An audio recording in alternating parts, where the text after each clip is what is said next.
Bom dia, boa tarde, boa noite, bem-vindos a mais um episódio do podcast Impulsiona e Transforma, o podcast aqui do Grupo JM. Tô aqui de novo com o André Koala. Muito bom para vocês que estão ouvindo. Hoje com certeza vai ser mais uma aula aqui para... Nós estamos aqui com a ilustre presença de um cliente querido que já está há um tempo com a gente já, Dr. Mário Ferraz. Obrigado por estar com a gente aqui hoje, doutor. Obrigado aí pelo convite. Sigo o podcast aí de vocês, né? Tento ir reconhecendo as pessoas aí, né? Entre os outros clientes e as personalidades aqui da região. E estou muito feliz de estar aqui com vocês hoje. Legal, a Obrigado. proposta aqui do nosso podcast, a gente gosta de ouvir histórias de empreendedores, histórias de pessoas que construíram algo grande. E a gente acha que a gente vai conseguir aprender bastante com as histórias que a gente ouve, a gente costuma aprender, né, André? Tá.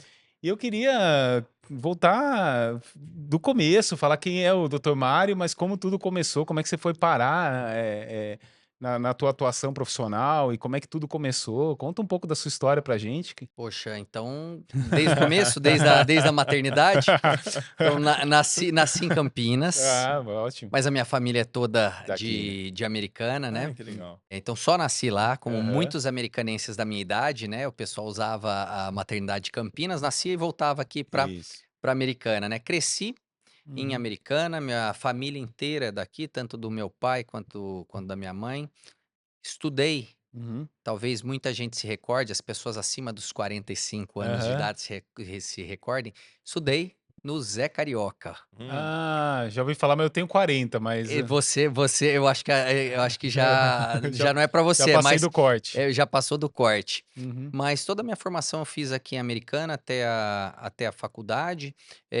Fui um filho do SESI, do SESI Ah, 101, Centro Educacional SESI 101. Na época, a diretora era a dona Cida. sim, E fui muito feliz até o ginásio. certo. Depois fiz o meu colégio no CLQ em Piracicaba. E de lá fui para Campinas, onde fiz a minha formação em medicina na Faculdade de Ciências Médicas da Unicamp. Sempre foi um sonho fazer medicina? Como é que você se encontrou na medicina? É da É família? da família. Meu pai é médico, e sempre tem aquela história, né? Nossa, mas eu nunca te influenciou. Todos te influenciam de alguma forma, né? Talvez ele não tenha influenciado por obrigação, mas ele influenciou através do exemplo, através do sucesso que ele teve na profissão médica, e tanto é que os 3 filhos acabaram indo para Legal. essa profissão, né? Para medicina. Que legal. E aí, na medicina, como é que você se encontrou com a sua especialidade? Já era algo que você se reconhecia nela? Não, é o seguinte, eu vou contar, muita gente não sabe como funciona a medicina, né? Não, não sei. Então eu vou tentar contar, dos sentimentos que eu tive ao entrar na medicina, né. Quando Excelente. você entra na medicina, o sonho de todo mundo na minha época, né, porque hoje todo mundo quer ser ou dermatologista ou cirurgião plástico, né. Aham. Mas naquela época a gente entrava com um sonho de ser ou cirurgião cardíaco ou neurocirurgião, que seria o ápice, né, Seria o da topo, medicina e do estresse também. Mas, Aham. se você perguntasse para toda a minha turma, metade ia querer ser cirurgião cardíaco, a outra metade neurocirurgião. E nessa, pelo fato de ter o pai cardiologista, eu me Uhum, identificava mais com a cirurgia cardíaca. uhum. Só que as coisas vão acontecendo, você vai tendo experiências com as mais diversas especialidades. Nesse meio do caminho, eu cheguei a querer ser legista É antes de mesmo. chegar à minha escolha definitiva, porque eu era um leitor assíduo aí dos romances aí de Conan Doyle, né, que era quem Aham. escreveu Perfeitamente. o Sherlock Sim. Holmes, e também da Agatha Christie. Então eu me encontrei parcialmente aí nessa fase aí, tentando solucionar, né, identificando as alterações, né, no corpo do Que recém-falecido, né, levou às causas de e morte. nossa, o que eu estudava, isso daí era algo nisso. A minha mãe desesperou, né, falou: "Meu Deus do céu, mas você vai ser legista, meu filho? O Erramos. que que é isso? O que que aconteceu?". Poxa, eu estava me sentindo um verdadeiro Sherlock Holmes nessa Aham. época, né. Mas aí o tempo foi passando, eu sempre gostei muito de artes, né. Sim. Pensei em fazer cirurgia plástica nessa época, só que o aluno de medicina, ele vive, quando você está no meio do curso, um dilema. "Puxa, eu gosto de cirurgia plástica, mas será que isso não é muito pouco, né? Tô sendo um médico, será que isso não é muito Ah, existe esse van? estigma? Eu tive, Você teve. talvez não exista. Muita coisa mudou, já sou formado aí 2001 há 24 anos, né? 24 Então anos. muita coisa mudou na sociedade, na forma como as pessoas veem o médico, na forma como o médico se posiciona perante a sociedade, mas eu passei por essa fase, né? E falei, não posso ser, eu não vou jogar minha vida aí por uma coisa tão vã, né, como a Ah, cirurgia plástica. Daí o tempo foi passando, eu já me encontrava aí no quarto para o quinto ano de faculdade, meu pai começou a falar dessa especialidade da otorrinolaringologia, isso começou a me soar, comecei a ter uma certa afeição por essa especialidade, dentro da faculdade fui atrás da cadeira de otorrino para saber como essa funcionava. era a especialidade do seu pai, Não, meu pai é cardiologista, cardiologista, tá. exatamente. Por que que ele me Hum, falou sobre isso? Ele tem uma visão empreendedora, né, é. empresarial muito forte, né. E ele falou: "Mário, hoje você tem que escolher, diferente da minha época, uma profissão, né, uma especialidade que tenha procedimentos, que você atenda a todo mundo, criança, homem, mulher, Que Excelente. legal. Olha a visão. idosos, e que você também tenha tanto a parte de exames, você possa rodar uma clínica de exames, quanto também possa fazer cirurgias. Então, se hoje eu faria otorrinolaringologia. Poxa, mas eu tinha aquela questão lá, pô, passei a minha vida inteira desenhando, pintando. Não, não, não, não, não, não. Cirurgia plástica não é pra mim. Não, não, não quero essa coisa. Aham. Daí no meu sexto ano, eu fui fazer um clerkship, né, ou internship, Uhum. eu fui, fazer uma rotação, né, um optativo no Massachusetts Eye and Ear, que é o hospital de otorrinolaringologia da Universidade de Harvard, Que né. legal. E eu fui lá, estava na otorrino, comecei a circular pela otorrino, passei, 1 mês e meio, lá do meu sexto ano, e daí eu conheci um cirurgião, um otorrino, e eu vi lá, poxa, ele é facial plastic surgeon. E eu via lá, facial plastic division dentro da Excelente. otorrino. Falei assim, poxa, então eu posso ser otorrino e fazer cirurgia plástica? Daí eu comecei a observar mais próximo. Esse cara, ele faz fissurados, ele faz deformidade em criança. Poxa, a plástica não é algo assim tão, Não é só não é Uhum, estética. só uhum, uhum, estética, não é, uhum, não é só a respeito de vaidade, né? E eu comecei a me interessar. Via que ele fazia reconstrução e foi o momento que eu mais gostei aí Olha que legal. desse intercâmbio, né. Daí voltando, eu comecei a ver aqui no Brasil, esse movimento já estava começando, eu coloquei na minha cabeça: "Bom, eu volto para o Brasil, faço minha residência em otorrinolaringologia", como eu já tinha feito durante a minha graduação todas as provas de equivalência para o Uhum. diploma americano, que são os USMLE, United States Medical License Examination, já tinha feito todo esse processo. Depois eu volto e faço um fellow. Fellow, para quem não sabe, É, seria uma subespecialidade. Você tem a entendi, residência, que vem depois da faculdade, que você escolhe as principais áreas, e dentro das áreas você tem as subdivisões. E entendi. essa subdivisão, muitas vezes, é um treinamento adicional, e isso é chamado de fellowship.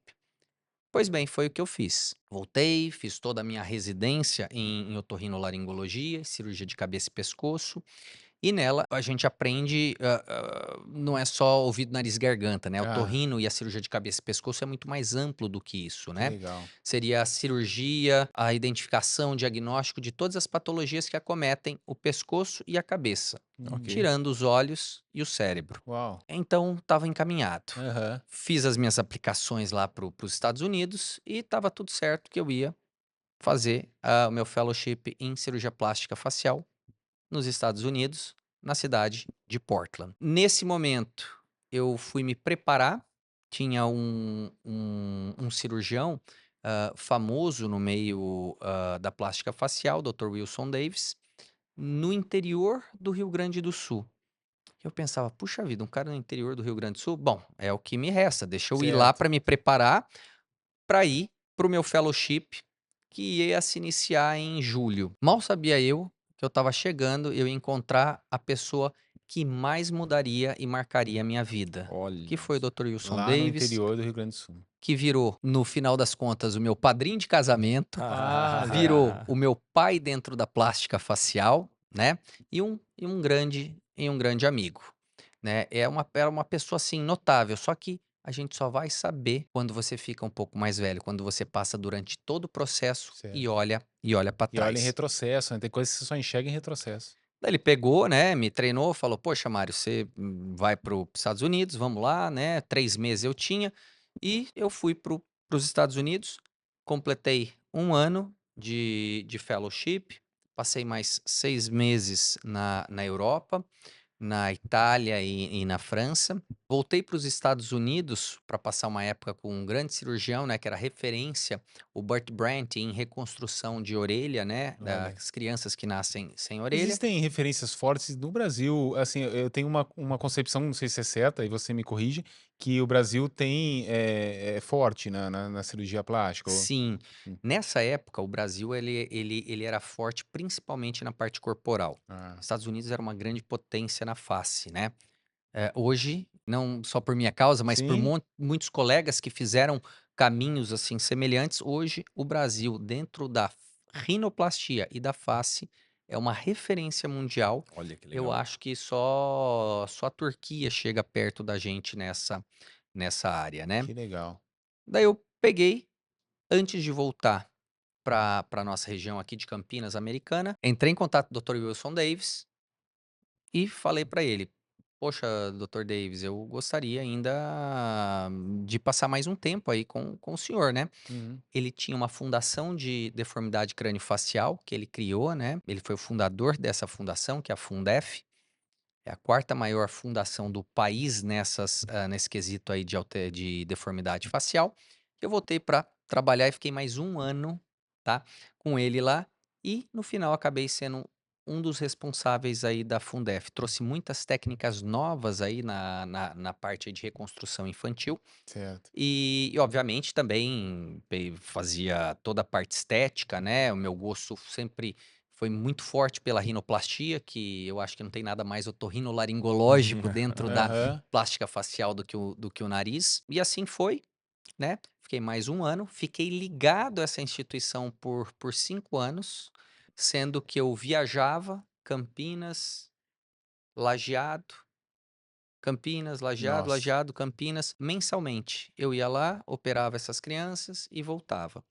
Nesse meio tempo, em 2009, você pediu para eu contar como começou, hein? O Mas negócio é meio longo, são 24 anos, eu tá? quero saber, vamos lá. Mas essas são partes que me marcaram e me Sim. moldaram. Daí, em 2009, o doutor, numa conversa com o doutor Agrício Crespo, que é o chefe da otorrinolaringologia da Unicamp, ele me convidou para voltar e abrir um serviço de cirurgia plástica facial dentro da otorrinolaringologia. Nessa época, tinha-se a plástica facial, mas não tinha algo tão formalizado, né? Tão específico no departamento. E Certo. eu falei, tudo bem, vamos lá. Criei o serviço de plástica facial e mais que isso, eu fiz um fellowship idêntico ao que eu tinha tido nos Estados Unidos. Olha. Contudo, deformidades craniofaciais, trauma de face, rinoplastia, reconstrução Ou pós-câncer, seja, você retribuiu aquilo que microtia. te ajudou a te Exato. moldar e retribui até hoje, que é uma coisa muito legal Hum. e que a gente pode trazer para o empreendedorismo, né? Como que tem um trabalho colaborativo, de formação, e às vezes o empreendedor não quer trocar ideia com outro empreendedor, e como que isso se constrói, né? A ciência se constrói assim, né? Nossa, e se constrói também aí com muita dedicação. E Uhum. isso é uma coisa bem interessante, né. Então só finalizando, né, a Sim. gente tinha aquela especialidade completa, né, mais a parte estética, paralisia facial, então foi um serviço muito forte, né, que foi criado nessa época. E você estava falando do empreendedorismo, né, Uhum. muitas vezes o empreendedor, isso eu passei na minha clínica, passei na minha formação, a gente vai, a gente faz, não vê retorno nenhum. A gente faz, não vê retorno nenhum. A É. gente faz, não vê retorno nenhum. A gente faz muita coisa de graça, colocando muito esforço e muitas vezes demora para você ter essa Colher tudo isso. retribuição, né? Legal. Na medicina, você tem um período muito grande de empenho e de dedicação. Você leva anos até ter a tua Uhum. retribuição, né? E quando você começa o teu serviço, a tua parte privada, você passa por todo o processo novamente, né? Você começa lá do zero É. e vai começando até você começar a ter o teu retorno, né? Então essa foi basicamente a minha formação. Depois disso, comecei a participar também de algumas missões humanitárias. A que mais me marcou foi uma missão Smile China, que Nossa. fui eu e esse meu mentor, né, o Dr. Wilson Davis. Nós fomos para a China. A gente chegou a operar junto com um grupo canadense. A gente operou 140 crianças num período aí de 2 semanas, né? Era um time grande. A criança com lábio leporino, né? O nome Sim, correto é sim. fissura lábio-palatal, é aquela que nasce com o lábio aberto e com o palato aberto, né? Então, a gente realizou essa missão, foi algo que me marcou bastante na minha vida. Isso foi em 2009. Data que marca também. Então, olha só, me formei em 2001. Sim. Até 2009, eu tava nessa formação aí dentro da face, né? Ou seja, Acumulando uma outra experiências, né? especialidade, uma outra faculdade de medicina e meia a É. mais. E daí, finalmente, eu abri meu consultório. O primeiro consultório eu abri junto com a clínica do meu pai, aqui em Americana. E, ao mesmo tempo, eu abri em Olha que Campinas. legal. Quanto Tá? tempo depois de formado? Deu 8 anos depois de Nossa. E formado. tem gente que quer, é o que você falou, tem gente que É. Que é quer colher, resultado. mal plantou, já quer colher, né? E ainda começou uma outra jornada, que é que você vai contar, né? Agora que eu estava começando a chamada vida real, É né? isso. Então, em 2009, eu tinha esse consultório aqui em Americana, junto com o meu pai, e abri também em Campinas. Por Uhum. quê? Porque eu tinha vínculo, né, nos dois locais. Uhum. Abri um pequeno consultório, né? Acho que tinha 30 metros quadrados lá, meu Uhum. primeiro consultório lá em Campinas. Era só a minha sala, a minha funcionária, quando tinha que passar preço, tudo, a gente usava as partes comuns do edifício, né? Uhum. Pegava uma pranchetinha, ia lá escrevendo. E, ao mesmo tempo, eu ainda atendia em mais 2 ou 3 clínicas dos professores lá da Ok. Unicamp. Eu optei por não fazer otorrino tradicional Tá. para poder receber indicação desses outros colegas, né? Uhum. E assim começou. Então, atendia em vários locais. Desde essa época, eu optei por não atender convênio nenhum. Então, eu tinha tempo livre. É, Porque quando você não pega o convênio, né? Você não atende o convênio, então você fica com muito tempo não é o livre, né? volume, né? É outro tipo de Não. relação. E daí vem mais paciência ainda. Uhum. Exatamente. Para formar Eu o nome. mantinha a minha mão, né, a gente fala manter mão, assim, pra Hum. gente se manter Uhum. ativo, eu mantinha a mão na Unicamp. Tá. Acabei fundando um outro serviço de plástica facial dentro da Santa Casa de Campinas. Então aí eu tinha 2 serviços em que eu não ganhava R$ 1, Uhum. em que eu gastava aí uns 3 dias da minha semana trabalhando sem ganhar nada, mas me mantinha a mão, isso me amadureceu. E nos outros 2 dias eu gerenciava os pacientes do consultório, que eram poucos, né, Uhum. na época, e isso foi até final de 2014. Certo. Daí achei que era hora de encerrar esse ciclo, abrir mão dessa, apesar de não ganhar nada, poxa, Sim. você tem aquela segurança emocional, né, de É. estar fazendo alguma coisa. Resolvi então largar, sair dessas 2 instituições, né, falar: Uhum. "Vou me dedicar só ao Ao consultório". seu consultório. Eu não sei se todos podem sentir isso, tá, mas na medicina isso é muito vivo, né. Você acaba criando laços e, mesmo sem ganhar nada, você se culpa, você não consegue abandonar o E teu não é ciclo tudo de ajuda não é tudo sobre a essas dinheiro, você tem um pessoas, né. propósito também, né, dá pra Sim. ver pela sua história como você tem um Mas propósito. nessa época era só propósito, viu, não tinha nada de E dinheiro aí não. propósito também não paga boleto, então tem que ter É. propósito e tem que ter dinheiro Uma também. coisa uma coisa interessante aí para contar É, pro pessoal, né. é, Eu estava nessa época, tinha um ou outro paciente cirúrgico. Mas, ao mesmo tempo, puxa, você tem que manter um posicionamento, né? sim. Nessa época, nesse início, você vê muitos médicos, né? Puxa, vai operar. Pega maleta de equipamento, pega instrumento e vai, e leva no hospital. e briga com funcionário de hospital para correr. Eu falei, não, eu preciso me posicionar bem desde o começo. Então peguei, fui numa escola de formação aqui em Americana de técnicos de enfermagem, né? Uhum. Peguei, falei com a diretora, falei assim, eu queria uma pessoa que tivesse o perfil aí para trabalhar comigo, eu faço isso, isso, isso, isso, isso. Aí ela pensou, conversou com uma mulher do lado, eu falei assim, será que a Barbie não serviria? Eu falei, opa, Barbie, é essa mesmo que eu quero aí, puxa vida, tem tudo a ver. E assim foi a minha primeira funcionária, que foi a Gisele, Olha.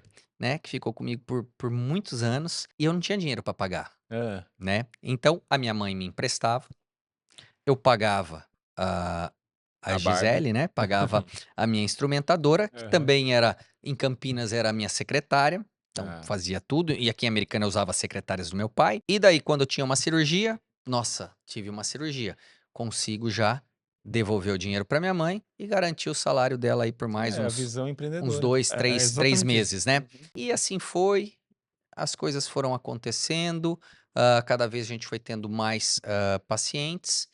E daí aquele ciclo normal, né? Pensando nas clínicas, né? Poxa, sair da clínica de 30 metros quadrados, É, beleza, vamos para uma agora de 45 metros é. quadrados, né? Concomitantemente a isso, eu não estava mais na Unicamp, mas eu já era convidado para dar palestras em Ah, congressos, cursos. E eu falei, puxa, a minha área acadêmica eu vou continuar dessa maneira, né? certo. E eu comecei, né, cada vez ficar também mais famoso no meio médico pelos meus resultados, pelas técnicas que eu ajudei o Dr. Davis a desenvolver, modifiquei, expandi, publicamos, né?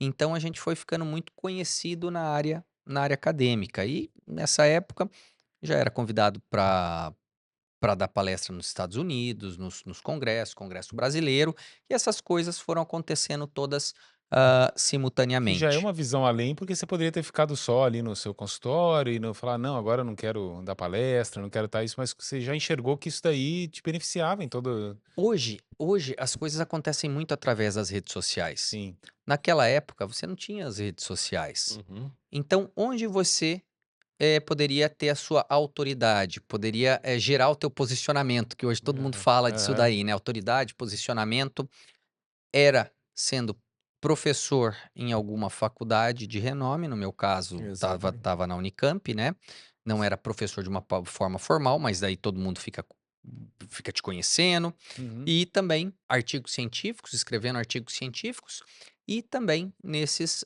cursos e congressos, congressos de especialidades, tanto aqui quanto fora. E assim eu fui construindo esse posicionamento naquela época, numa época em que as redes sociais não eram tão fortes, né? E assim fui levando a vida, até que chegou o momento em que eu saí mais uma vez daquele, era 30 metros quadrados, foram para Aham. 45 metros quadrados, agora eu já estava num consultório de 90 metros quadrados, ó, Foi tava nesse momento tava que as aumentando. histórias nossas se cruzaram aí com a JM ou um pouquinho Não, depois? foi 7 anos depois ainda. Nossa! Eu falei, foram 24 anos Vamos lá. nessa brincadeira, né. Eu fui ficando muito conhecido em rinoplastia, Sim. até essa época eu fazia a plástica facial como um todo. Daí Uhum. teve uma época em que eu me dediquei quase que exclusivamente à rinoplastia, Legal.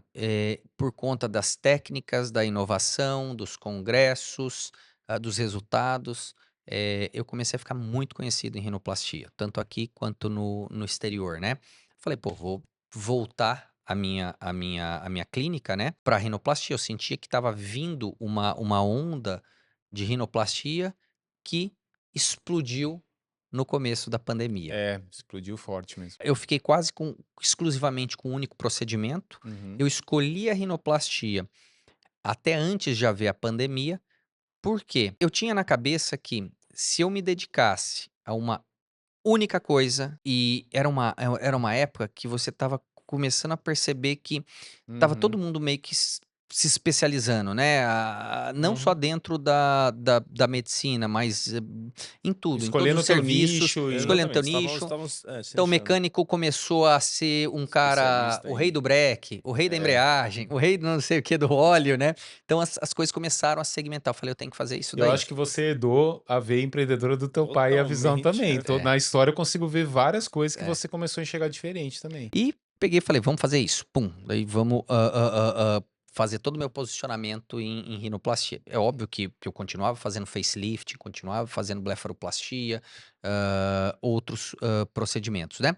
Nós chegamos à pandemia, Uhum. em que daí, poxa, daí tudo explodiu, né? É. Poxa, foi uma loucura Uhum. o quanto a rinoplastia ela se tornou popular. Sim. E nessa época, eu também já era o rei das redes sociais, mesmo sem querer. Sim. Porque o Facebook, até antes, né, ele tinha aquelas questões assim de grupos, grupos, Uhum. grupos. Então, começavam-se a ver, não, eu quero um especialista, mas o cara tem que fazer só nariz. E daí eu comecei a, a despontar também Tudo se conectou. nas redes sociais nessa É. época, né? E daí nas redes sociais também me tornei um dos principais nomes aí do país. Então a clínica estava explodindo. Chegou uma Uhum. época em que eu tinha 1 ano e meio de fila de espera para a Uau. pessoa passar em consulta, né? Eu não vencia essa batalha aí, né? De Sim. pegar e operar todo mundo. E esse foi um momento em que eu acho que foi o momento em que as pessoas falam: "Nossa, Mário, você aproveitou demais essa época. Você operava 35 pacientes por mês, é um absurdo o número de cirurgias. Cada vez seu preço foi ficando, mais diferenciado". Mas eu acho, e aí vocês Uhum. vão no final desse podcast, quando vocês forem rever tudo, você vai falar: "Puxa, ó, o Mário aqui, ele poderia ter tido uma visão melhor", mas isso você só vê depois que você passou, Sem né. dúvida. Essa foi a época que talvez eu precisasse me expandir. É. Tá, essa era a época de eu pegar e expandir a minha clínica, talvez com outros Sim, profissionais. de Você montar virou todo um... gargalo do teu negócio, né? Exato. E essa visão empreendedora, eu sinto, quero até ouvir sua opinião, eu sinto que falta na área nos profissionais da saúde. Às vezes não se vê como empresa, se vê como profissional liberal, mas, cara, você tem funcionários, o que você tem lá é uma empresa, né? Tem o lado médico e o seu lado gestor também, né? Empreendedor. Você concorda com isso? Eu concordo, muita dessa, só que o empreendedor hoje isso é muito claro. É. Hoje isso é muito falado também para a área médica. Hoje é fácil Uhum, do médico, perceber, tá. uhum. Mas nessa época não era. É. Nessa época, as coisas eram muito bem estabelecidas. Não, você é médico, você é advogado, você é engenheiro, Uhum. tá? Não existia isso. E a rede social trouxe isso, É. porque houve um boom de conhecimento, né? Que começou a transbordar para todos os segmentos. Sim, A pandemia acabou, sim. tá? Eh, o número de pacientes ele foi caindo. Mas adequando a um patamar Se normal. É, adequando, voltando ao... É, exatamente, eu acho que a voltando... gente, operou muitas pessoas que não seriam operadas naquela época, né, porque, tô aqui em casa sem fazer nada, o dinheiro tá O dinheiro sobrando, iria para uma viagem, não sei o quê, foi não para outra consigo coisa. viajar, então muita gente se operou, né. E a gente passou depois, nesse período, logo depois da pandemia, não só na minha área, mas em muitas áreas da medicina, Sim. uma ressaca aí pós-pandemia, né. E daí foi o momento em que você olha assim para os lados, pega e vê e fala: "Puxa, mas eu queria aquilo que tinha na pandemia lá, eu queria aquele fluxo grande, né". Aham. E daí que começa, eu acho, de uma forma mais consciente, a procura pelas ferramentas Sim. daí do Da marketing, da gestão. Aqui... gestão, de tudo, né. E depois que passou, eu falei: "Puxa, mas eu não aproveitei lá atrás mas eu Exatamente. estava ocupado demais operando, eu Sim. não Sim, tinha não era tinha. sábado, era Aqui, domingo, era todos os é, dias, né. aqui no escritório, eu falo que a Guide ajuda as empresas a acharem diferentes caminhos de fazer dinheiro com a marca dela, para não ficar refém só da única fonte de renda que a empresa tem. E eu sempre falo para todo mundo que o melhor momento de você começar é quando você tá bombando. É quando você tá muito bem. Porque essa onda uma hora vai passar. E a Exato. hora que passar, você já tem que ter outros canais, outras frentes trabalhando por Eu acho você. que foi nessa época que você E foi começou com a nessa gente, época né? que você buscou a JM, Foi logo provavelmente. depois dessa época e Foi na época de baixa, né? a gente se pergunta, né? Uhum. Poxa, mas por que você não fez isso lá? Porque tem uma coisa muito peculiar no que eu faço. O resultado depende da mão de quem faz. Sim. Então, não adianta o Messi querer ensinar todo mundo, ele pode Sim. ensinar os passos básicos e tornar um jogador melhor do que ele é. Uhum. Mas aquele toque Sim. sempre vai ser dele. E nessa época, a gente ainda não sabia dentro da medicina como lidar com as redes sociais. E não só eu, como muitos amigos nessa época viramos reféns. Porque o paciente veio pelas redes sociais e você falava assim: poxa, se ela não gostar, se eu tiver um resultado que não é tão adequado, ela vai lá na Isso vai rede social, refletir lá. isso vai Exatamente. refletir lá. Isso, exatamente. Então, Volta com a mesma força. então você tinha medo, eu tinha medo de colocar um médico parceiro para fazer alguma coisa que eu fazia. Tá Então certo. sempre E foi. tinha limites do conselho. Ah, pô, isso pode comunicar, isso não pode. Tinha também um controle disso ou não? Tem, mas assim, quando você faz, eu posso ter outros médicos na minha clínica Eu sei. trabalhando sob minha supervisão, isso é Sim. totalmente ok. Ok. Mas era o medo daquela época, a Ah, gente não entendi. sabia como lidar com as redes sociais. Entendi. Hoje a gente sabe como gerenciar a rede social, isso mudou muito e o meu paciente mudou também. Uhum. Hoje já não é mais o paciente de rede social, hoje é o paciente de indicação. Mas o momento foi nesse momento em que, logo que teve a baixa, né? Eu não sabia se essa baixa ia continuar ou Uhum. se ela ia se estabilizar. Hoje, mais calmo, eu vejo que foi algo normal, É? né? Voltou aquele padrão Sim. pré-pandemia. E foi nessa época que eu procurei a JM. Que legal. Como por uma força do destino, né? Sim, sim. A JM apareceu dentro Eu da minha lembro que você clínica. conheceu meu pai e Exato. trocou muita ideia e a gente entrou com um projeto lá. E Isso. como é que te ajudou, né, naquele É. momento? Te ajudou bastante, não? Naquela época eu tinha uma gerente, né? Aham. Que te conhecia. Sim, E sim. daí ela falou assim: poxa, Mário, o Rafael, ele trabalha na JM. JM é uma consultoria, Uhum. nossa, muito famosa lá em Americana, que Sim, ajuda as pessoas. Falei, poxa, Flávia, eu acho que tá na hora então de eu conversar com alguém. sim. E foi aí Uhum. que eu cheguei até vocês, né? Sim. Mário, e como é que a JM ajudou nesses desafios? Como é que foi o trabalho? Contribuiu? Contribuiu muito, tá? Porque antes o meu foco era apenas no paciente. Uhum. Com a JM eu consegui dar um zoom out, né, e ver o negócio como um todo.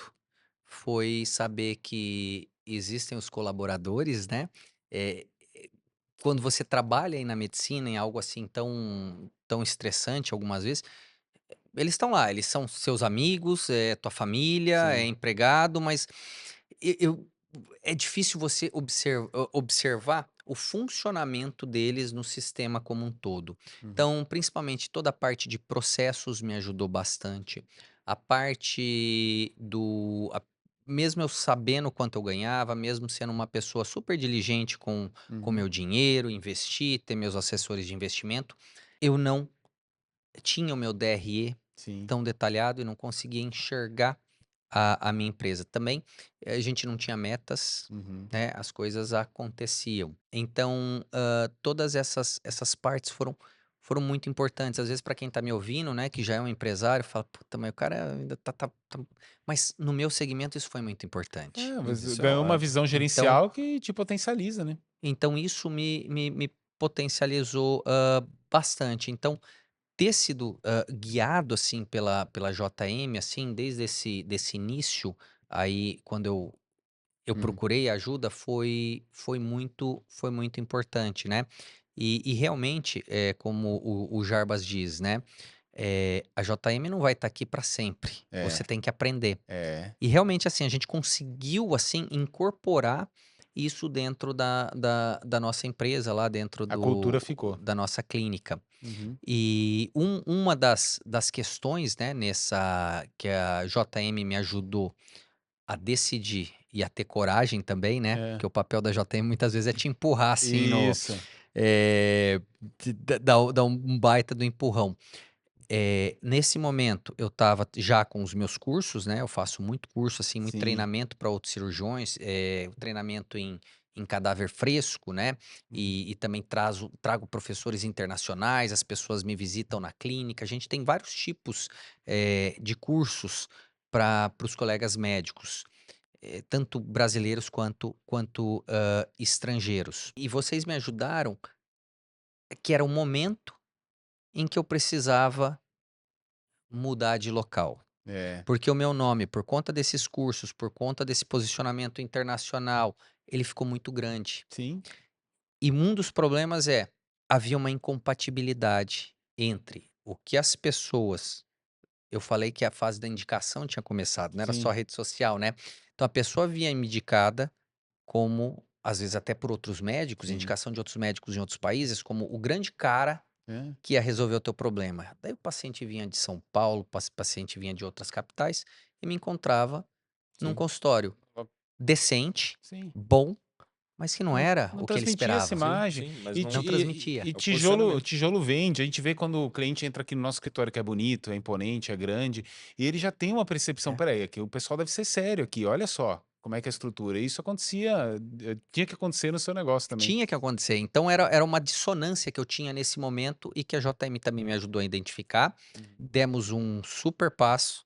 Então, de 30 metros quadrados, foi para 45 metros quadrados, foi para 90 metros quadrados e agora nós estamos em 1.600 metros quadrados. Então, foi uma Uau! baita de uma mudança, né? Sim, Então, a gente mudou hoje a clínica, ela virou um instituto, Mário Sim. Ferraz. isso. Eu tenho outros profissionais, tá tudo sendo escalonado, né? Sim, sim. Então, eu já tenho outros profissionais da minha especialidade, aquele medo que eu tinha lá na pandemia de colocar mais pessoas, então eu treinei essas 2 pessoas, elas passaram 1 ano contínuo comigo, como meus fellows, foram treinados por mim. Então hoje eu tenho o núcleo da otorrinolaringologia em pacientes diferenciados, então não é o mesmo, a pessoa quer fazer a amígdala, a adenoide, ela não vai procurar o convênio, ficar no consultório não, ela vai ter um atendimento, o Uhum. mesmo padrão que eu dou para os meus pacientes que me procuram para cirurgia estética, para Legal. reconstrução, Excelente. que é um atendimento prêmio/luxo, onde É, nós private. estamos hoje, né. Então a gente está expandindo até dentro da medicina tradicional. O cara tá lá, ele tem uma apneia obstrutiva do sono, ele precisa investigar, precisa tratar. Um dos meus parceiros, ele vai investigar e, se precisar, ele vai operar. Se a pessoa quiser ser operada por mim e tiver dentro da, mesmo que eu seja otorrino, né, se tiver, por exemplo, tem um desvio de septo, tá bom, vamos lá, vamos Uhum. vamos vamos trabalhar. Puxa, Mário, precisa trabalhar em amígdala e em adenoide. Não, os outros doutores vão pegar e vão fazer sob minha Cara, supervisão. isso se conecta Excelente. muito com a sua trajetória, desde Sim, o médico lá no Rio Grande do Sul que te exato. pegou e você agora retribuindo e fazendo isso com o pessoal que está junto com você lá, com os seus cursos, que eu sei que você forma muito, ajuda a formar Sim. esse pessoal que vem do mundo inteiro, eu sei que vem do mundo inteiro para aprender contigo. E é quando a gente ouve a história, teve o privilégio de ouvir a história inteira, a gente vê como que o Hum, círculo É. vai se Como ele se fechando, né, completa, cara? né, cara? hum. Que fantástico, Mário. E o próximo passo agora aí dentro Que é o futuro reserva é aí? o futuro presente, né, Ah, é pegar, cada vez expandir mais, né, como eu falo, né, as coisas também vão acontecendo, né, sim. com a gente. E eu desde 2019, eu já observei que uma nova frente estava surgindo, que é a frente do rejuvenescimento facial cirúrgico. Legal. Mas não é o rejuvenescimento, o lifting que todo mundo fez a vida inteira puxando, não. É uma nova forma de se abordar o rosto, uma forma mais profunda. Então, em 2019, eu fui lá, já comecei, já estou observando, já fui trazer lá de Nova York, do Dr. Andrew Giacono, uma técnica diferenciada. Uhum. E hoje, nós já fazemos isso há bastante tempo, essa técnica, né? Que é uma variação, é um lifting muito mais natural, muito mais funcional e, concomitantemente a isso, nos outros núcleos que nós vamos ter, núcleo de cosmiatria, núcleo da fisioterapia, é poder dar o melhor, a melhor transformação facial para essa pessoa. Que legal. Então, tanto com o tratamento da pele, mas um tratamento de pele que resolva, Tá. desde de uma reposição volumétrica baseada em regeneração, né, na medicina regenerativa, então pegando células tanto do sangue quanto células da gordura que tem os fatores de crescimento, são as chamadas aí as células tronco, né? Tá. Então, conseguir fazer com que a pessoa não só fique esticada, porque esticada é feio, Aham. mas que os tecidos sejam reposicionados com essa técnica mais moderna, mas ao mesmo tempo esses tecidos eles sejam renovados com a terapia aí regenerativa do próprio corpo, né? Que legal. Então esse eu acho que já é o presente Aham. e o futuro desse meu segmento Que que tá legal. fazendo e nós, assim como na rinoplastia, nós Você já tá também se vamos estar antecipando e já tá preparado para isso. no Tô se top aí preparando para isso. nessa área. E agora nós vamos ter toda uma equipe voltada para isso acontecer. Que legal. Então, hoje a gente sai de um atendimento de uma única pessoa para um atendimento multidisciplinar, num centro grande de Sim. referência, e uma dos responsáveis por isso foi a JM. Que legal. Todo o trabalho da equipe, em especial ao Jarbas, que é Aham. aquela pessoa, ele fala, sempre falou, ó, qualquer problema me liga, né? Então pode me ligar e... Então já liguei para ele, ele estava na Itália, estava não sei onde, né? Me atendeu, E então ele atende mesmo. foi bem Que legal. importante essa fase. Então vamos para o momento Impulsiona e Transforma. Bora.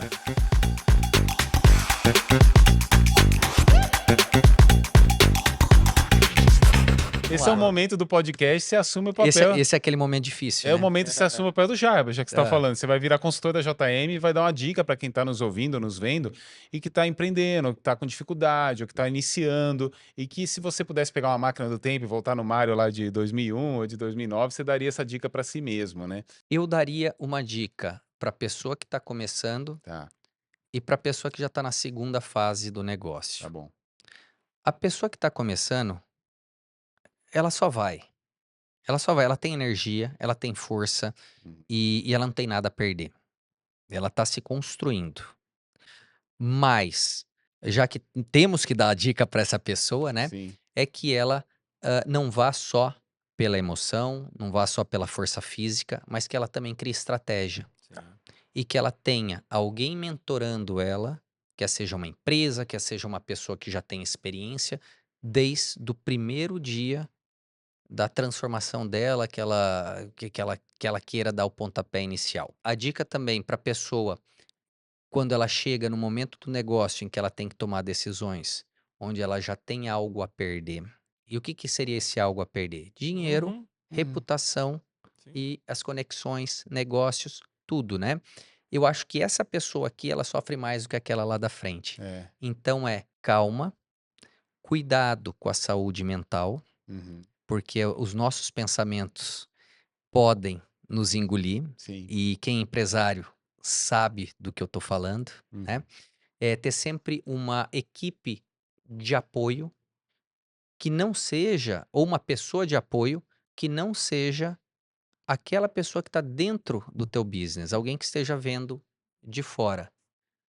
A JM prestou esse serviço para Uhum. mim, muitas vezes pode ser uma outra pessoa, Sim, sim. um mentor, alguém Buscar da uma família, referência. um amigo, mas é sempre buscar a opinião de alguém que seja competente, porque também não adianta Sim, você se aconselhar com sim. pessoas que não chegaram lá, né, que não têm essa vivência.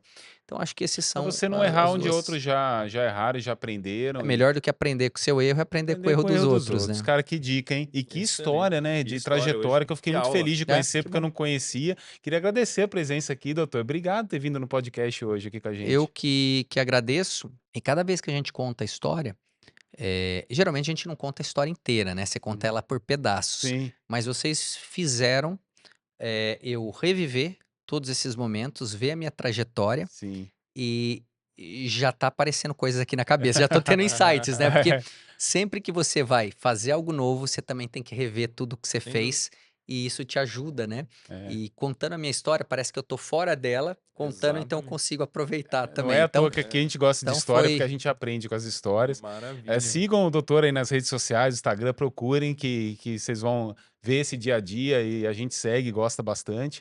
Obrigado pela presença. muito Obrigado, obrigado. André. Obrigado mais uma vez, doutor. Voltamos em breve com mais um episódio. Valeu, galera. Até mais.